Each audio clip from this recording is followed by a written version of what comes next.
Wednesday before Thanksgiving, we're going live to my NFL Hall of Fame voter, Mr. Howard Balls. What's up, Howie? Happy Thanksgiving or happy Thanksgiving What did Eve. I say? Did I say something else? Christmas? No, you said Thanksgiving. I You said said Thanksgiving. I'm just Joe saying Davis, of course, is happy to you alongside me. guys and your legion of listeners there, which I understand is now into the millions. So it's nice. We're getting there. We're getting done. Hey, Daniel Jones signs with the Vikings today to no one's surprise. I'm surprised he wasn't picked up, Howard, after he cleared waivers on Monday. Howard, I have a quick question before you go into that. I was watching First Take this morning, and they cut a segment short so they could take a commercial break to come back and say breaking news. What is your opinion on breaking news in the NFL? Is Daniel Jones going to be a backup for the Minnesota Vikings? Breaking news.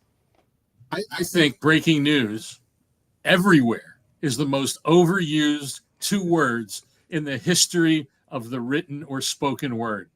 I mean, I just laugh. I mean, even local newscasts, there's a car accident on the road and they have breaking news. Yeah, like wow, it's very unusual to have a car accident, isn't it? I mean, Who broke the news? it's so overused, but that's what these places Was choose it to Adam do. Schefter that broke the news? About Daniel Jones, I'm not sure if it was him or Rappaport or whoever.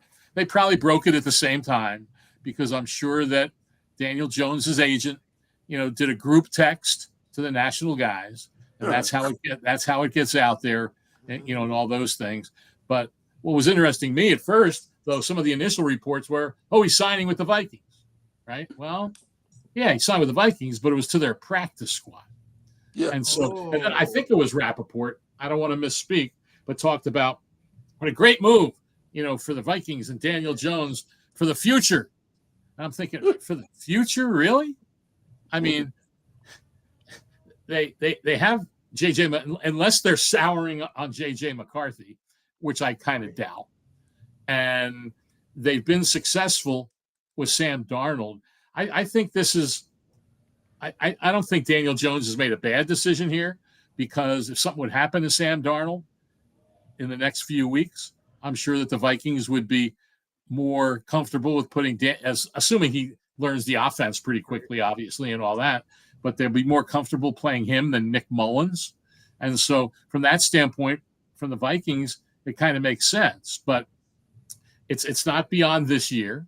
And I think the way Daniel Jones is looking at it is, maybe I get an opportunity to play with the Vikings, but what he will get is playing for another system, playing for for a good coaching, good offense, and he hopes that that would piggyback into, if he becomes a free agent after the season, that it'll result in landing in a good spot next year. But who knows? Who knows who's going to want to be interested in Daniel Jones? Might be teams that are bad and are just looking for a quarterback. So we'll see what the future holds.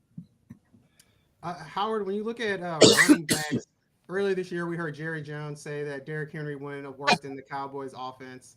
Now we're hearing people say the same thing about Saquon Barkley and why the Giants didn't decide to keep him, because their offensive line's not great and he wouldn't have made it happen with the Giants either. Are we diminishing the role of the running back again?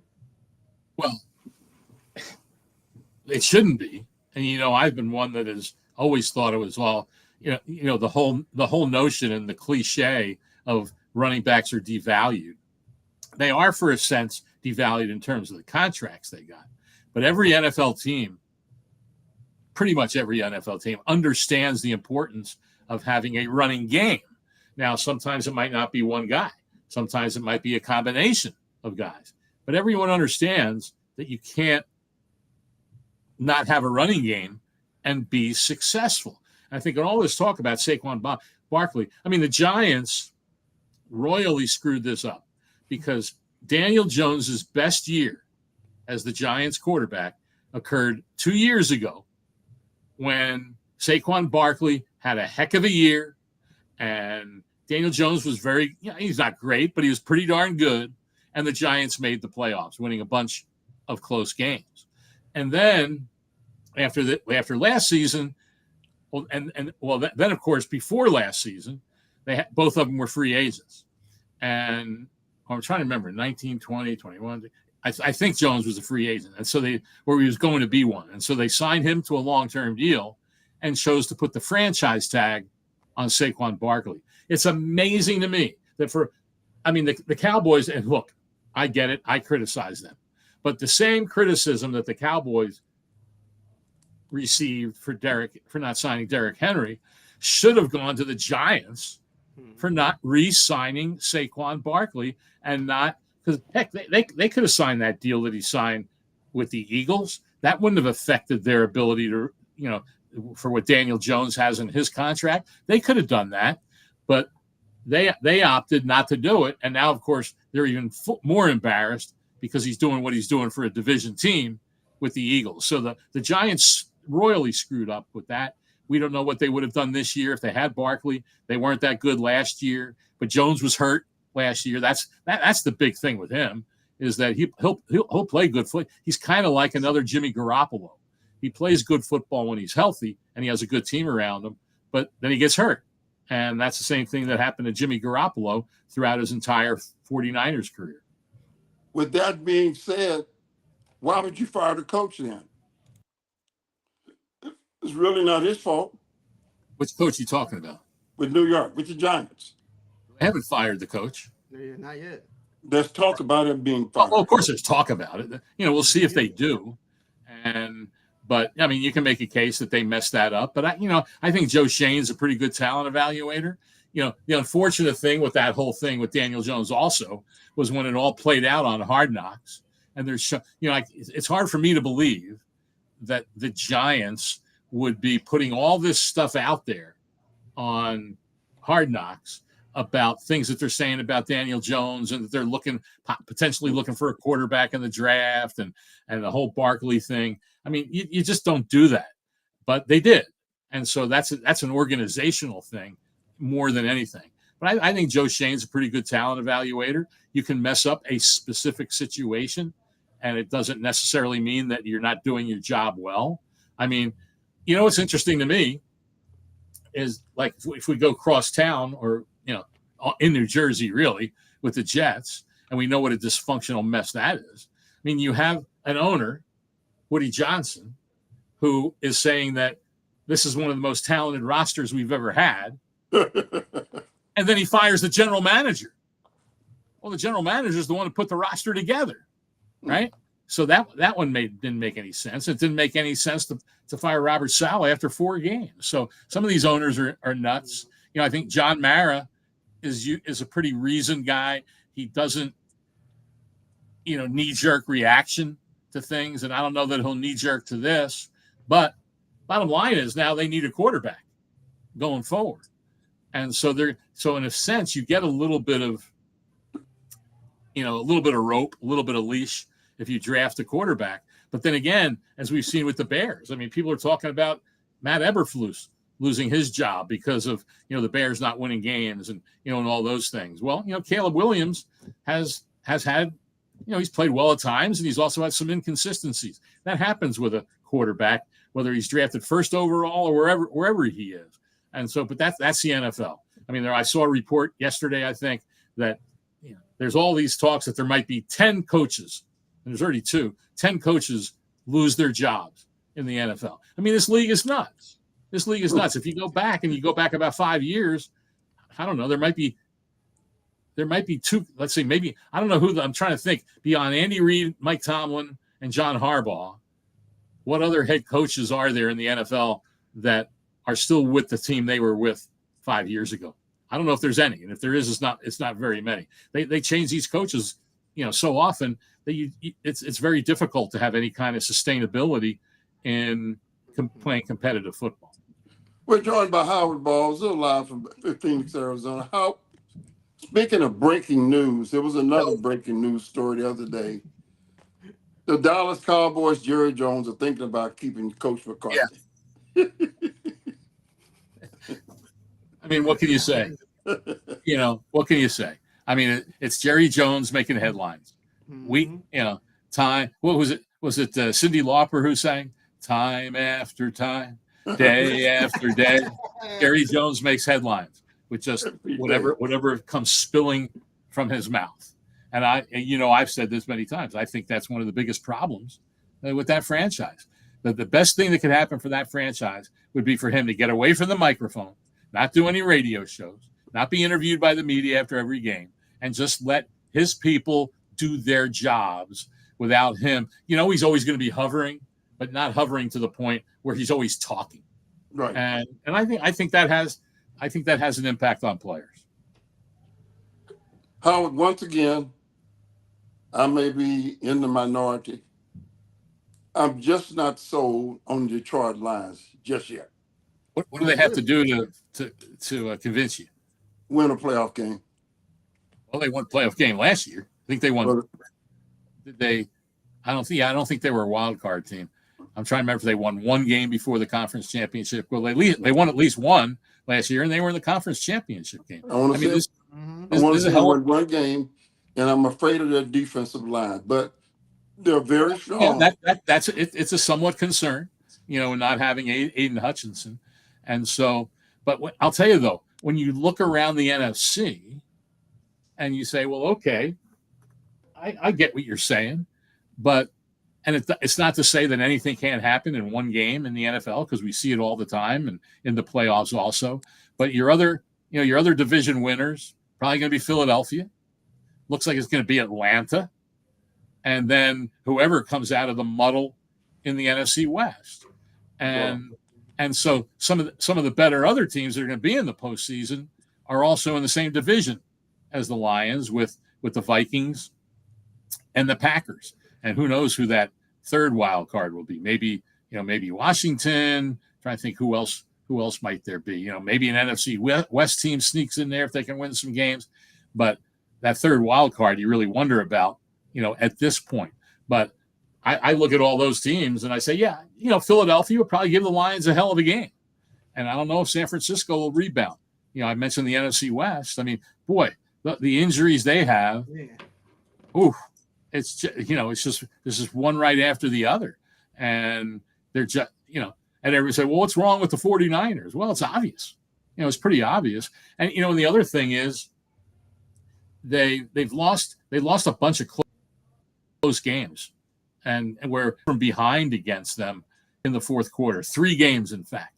They lost, in the last minute to the Rams, to the all in the division, the Rams, the Cardinals, and the Seahawks. Well, here they are at 5-6, right? Well, and I know it's an if, and this league is defined by who wins close games. Guys, I say it all the time, and I'll always say it, and hopefully it seeps into people's brains. But let's say they'd find a way to win those 3 very close games, right? And I think those 3 games were by a total of 4. I think by 7 points, something like 6 or 7 points. Well, suppose they won those. Well, instead of 5-6, they'd be 8-3. Right. That's the flip, because and how important those are in a sport that only has 17 games in the regular season. Look at the Vikings. Look at their last 3 seasons. All right. 2 seasons ago, when they were in the playoffs, they were 11-0 in one-score games. Last year, they were 6-8. So they played a lot of close games, but they only won 6 of them, and they're not in the postseason. This year, they're very good. They're a good team. They're 6-1 in those one-score games, 6-1, and so they're 9-2. But hey, just flip 2 of those 6, and they'd be 7-4. Still good, but it's not 9-2. And that's this league. How about Kansas City? Yeah. Now, this is an unusual year for them. What it had been when they were so explosive. They don't score 30 points at will anymore, but they still find ways to win. They're 10-1, and eight of the wins are one-score games. 8 of them. So and three of those 8 are by a total of 6 points. And here they are at 10-1. Do you have an H-bomb this week? Of course we do. We were all bad last week. Yeah. Before the H-bomb, I did have a question, Howard. Since you were talking about 5 and 6 teams, who do you think is more likely to be able to contend in their division? The 49ers at 5 and 6 or the Miami Dolphins at 5 and 6? To contend in the division? Yes. Oh, well, it's definitely the 49ers because they're only one game out of first place. The Dolphins are 4 games out of first place because the Bills are 9-2. Now, the Dolphins, I don't know, I'd have to look at all the teams. I think they still have the Jets twice. I think they have the Bills. I'm thinking, too, of the other teams, if they have a shot at a wild card, which I think they do, because of just, all the teams that are muddled, around the middle. I think right now in the league, there's 8 teams that have won 8 or more games, and there's 8 teams that have lost 8 or more. That's half the league. Jeez. And then a whole bunch of those other ones are sitting there, 5-6, 6-5, whatever it might be. So I think the Dolphins could go on a run and, certainly contend for a playoff spot, but I would think the division is, not going to happen when you're down. And I'm not sure what they've done in the head-to-head with the Bills, but they're 4 games behind with 6 to play. That's pretty difficult to make up, especially against a team that's just playing as good as Buffalo is now. Let's talk about the H-bomber. You said we did pretty bad last week. Mm-hmm. We did. Well, I think we all picked the Patriots. Yeah. Yes. And that ended up, they just ended up not even belonging on the field with the Dolphins. I mean, I'm not surprised. Certainly, the Patriots are favored. I mean, the Dolphins are favored by 7.5. So I wouldn't have been surprised if they won by 10 or something like that. But to just totally dominate the Patriots the way they did, I thought New England, would play better.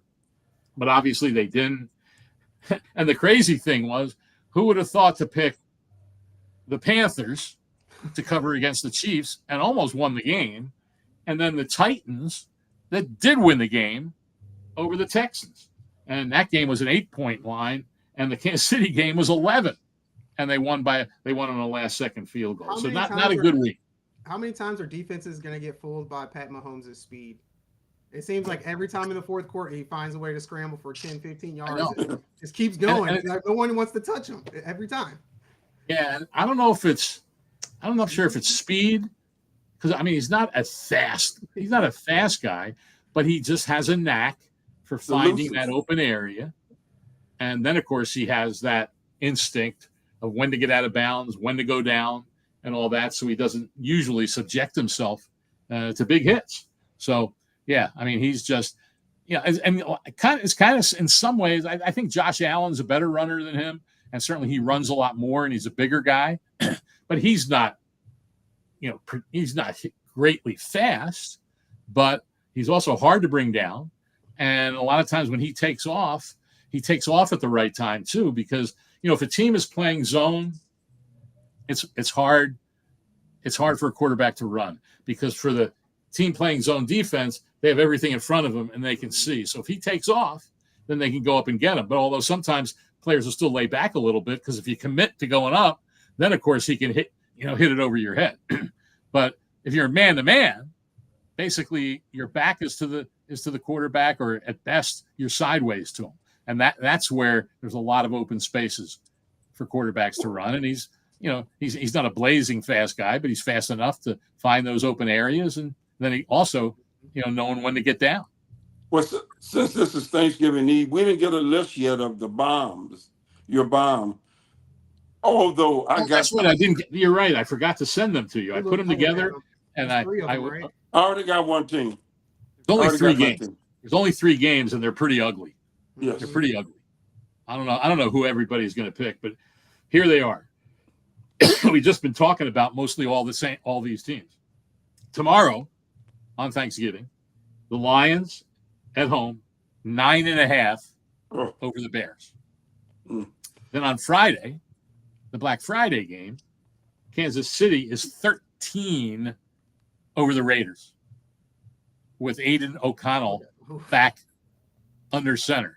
How long will it be until Desmond Ridder gets in there? Who knows? As if that'll make a difference.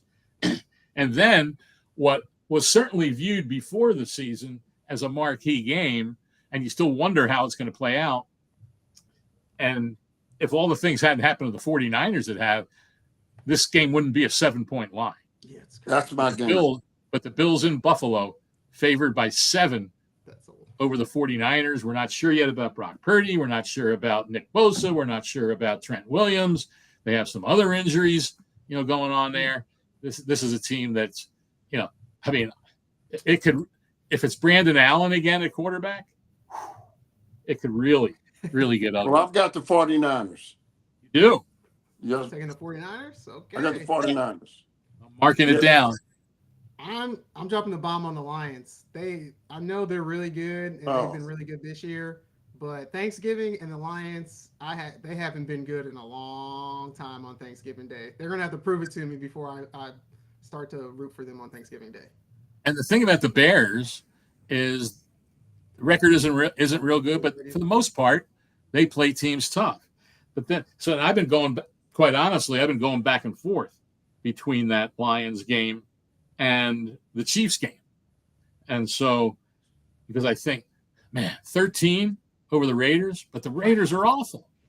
I mean, the Raiders are just, they're just awful. And I've just mentioned playing Aiden O'Connell. It's hard to imagine. But then again, you look at the Chiefs and you say, well, they just might find a way to not lose the game, certainly, but they might find a way, to mess it up. So I don't know if you want to play the music on our Thanksgiving Eve, but I'll make my pick.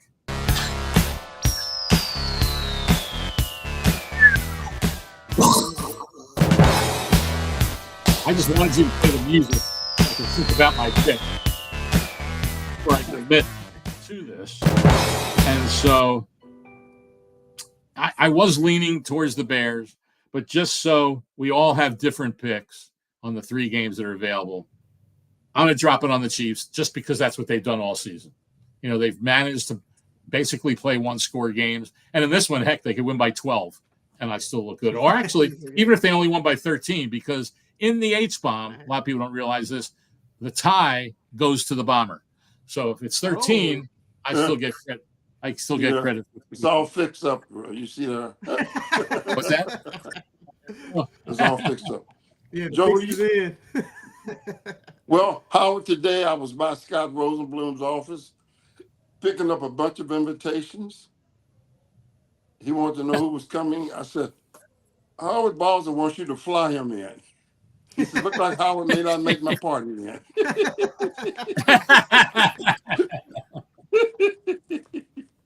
I don't know. One of these, it's awful. Sometimes we think got stuff going on here football-wise. Bernie and I, we think about, let's go back to the family at that time of the year. But then we shudder of what it would be like to be in the cold weather again.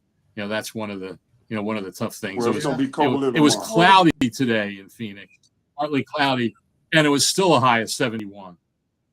So, well, it's going to be cloudy tomorrow. It's going to be a high of 30-something. Oh, yeah. Well, Howard, to you and Mrs. Bernie, have a wonderful Thanksgiving. If I were you, I would stay in Phoenix, Arizona. Yes, you too. Happy Thanksgiving. Happy Thanksgiving, Joe. I was just talking about Happy Thanksgiving. Happy Thanksgiving, everyone out there. Have a good turkey, ham, whatever you eat on Thanksgiving. A little turducken. Every year I say, I got to channel John Madden and find a place that sells turducken. And then all of a sudden it's Thanksgiving Day, and I didn't do it. One of these years, and I know there are places that sell it. So I got to do it one of these days. It's on my bucket list. All right, you guys have a great Thanksgiving. We'll talk to you next Wednesday.